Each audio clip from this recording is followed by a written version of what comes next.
देखिए बच्चे, speed of sound, speed हमें पता है डिस्टेंस अपॉन में टाइम टेकन होता है। Speed is equal to distance travel divided by time taken. Speed को हम रिप्रेजेंट करते हैं वी से। यहाँ पर डिस्टेंस ट्रेवल दैट इज कितनी डिस्टेंस है जो कंप्रेशन में और या फिर रेयरफेक्शन के ऊपर है। तो जो वो हमने बताया था वेवलेंथ, तो वो वहाँ से हुआ है V is equal to lambda upon में टी।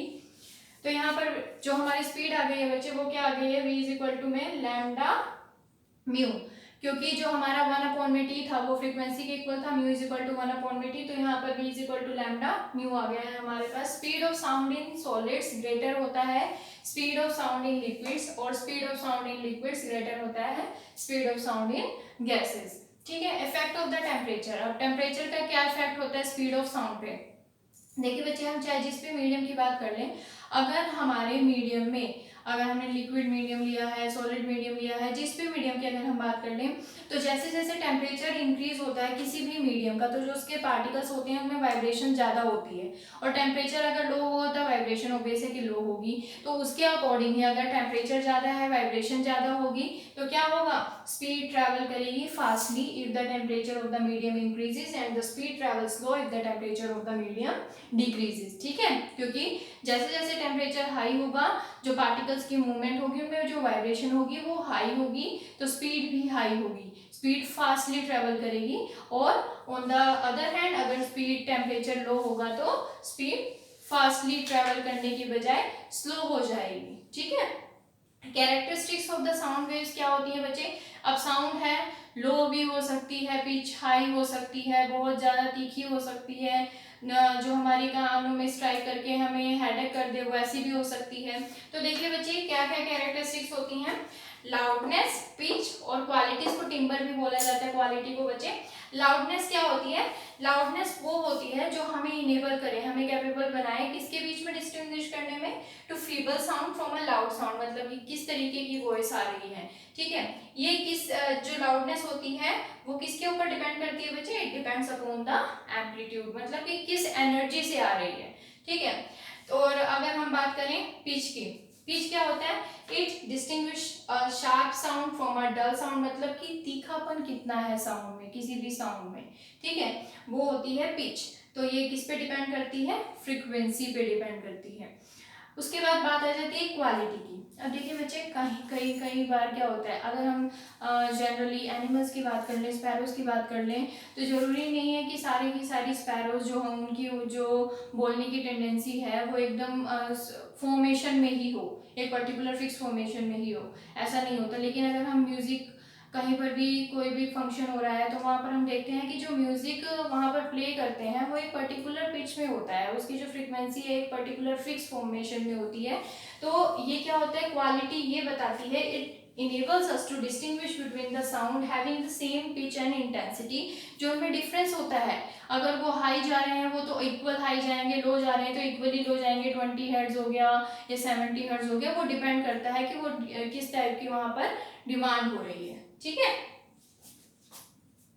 देखिए बच्चे, अब हम डिस्कस करेंगे reflection of sound. Reflection of sound क्या होता है बच्चे, जैसे आपने रिफ्लेक्शन ऑफ लाइट रेज का सुना हुआ है, वो क्या करती है, एक प्लेन सरफेस पे स्ट्राइक होती है और वहीं से रिफ्लेक्ट होती है, मतलब bouncing back of the light in the same medium. Same होता है साउंड में भी, रिफ्लेक्शन ऑफ द साउंड। एक पर्टिकुलर हार्ड प्लाईवुड ले लिया सपोज कर लो हमने, और यहाँ से कार्डबोर्ड ट्यूब को इसके साथ स्ट्राइक कर रहे हैं, नॉर्मल लाइन एक चाहिए होती है हमें, तो हम क्या करते हैं, यहाँ पर सॉफ्ट वुड रख दिया हमने, तो जब वो उसको हम स्ट्राइक करते हैं तो वो रिफ्लेक्ट होती है डायरेक्टली। और रिफ्लेक्शन क्या होता है बच्चे, यहाँ पर साउंड की बात हो रही है रिफ्लेक्शन की, तो जिस जो इंसिडेंट होगा, मतलब जो इंटेंसिटी, जिस इंटेंसिटी से हमने स्ट्राइक किया था, रिफ्लेक्शन के बाद जो साउंड होगी वो सेम होगी, तो एंगल ऑफ इंसिडेंस और एंगल ऑफ रिफ्लेक्शन सेम होगा यहाँ पर। और आपको सेकंड लॉ तो पता ही है कि angle of incidence, angle of reflection and the normal same lie in the same plane. ठीक है। उसके बाद बात कर लेते हैं इको। रिफ्लेक्शन ऑफ साउंड पे ही बेस्ड है इको एंड रिवर्बरेशन बच्चे।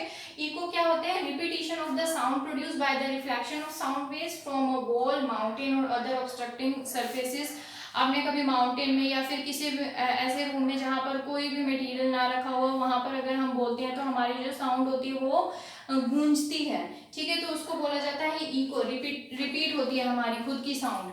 ठीक है, उसको बोलते हैं हम इको। अब देखिए बच्चे, हम बोलते हैं, हम जब बोलते हैं तो हमारी जो साउंड होती जगह पर तो स्ट्राइक करती नहीं है, हमें तो सिर्फ एक बार में एक ही साउंड सुनाई देती है, और जबकि थोड़ी सी देर के बाद दोबारा दूसरी साउंड भी हमें सुनाई देती है, जो हमने बोला होता है वही हमें रिपीट सुनाई देता है।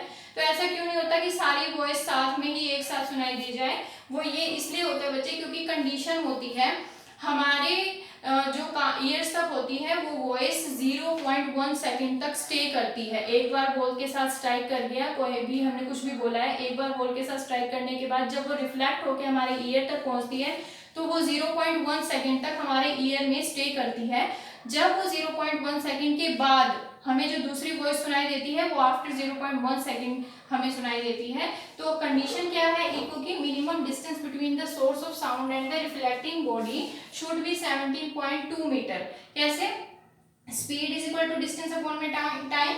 साउंड वेव्स के लिए बच्चे अब देखो हम बोल रहे हैं, हमें यहाँ से हम यहाँ पर खड़े होके बोल रहे हैं, सामने वॉइस गई, वॉल से दोबारा वो वॉइस हमारे पास आई, तब वो हमें सुनाई दे रही है। तो इसका मतलब जब हम साउंड वेव की बात करते हैं तो डिस्टेंस अपने आप ही डबल हो जाता है। तो इस केस में हम स्पीड जो डिस्टेंस है उसको 2d लेकर चलते हैं। Speed is equal to 2d upon में t।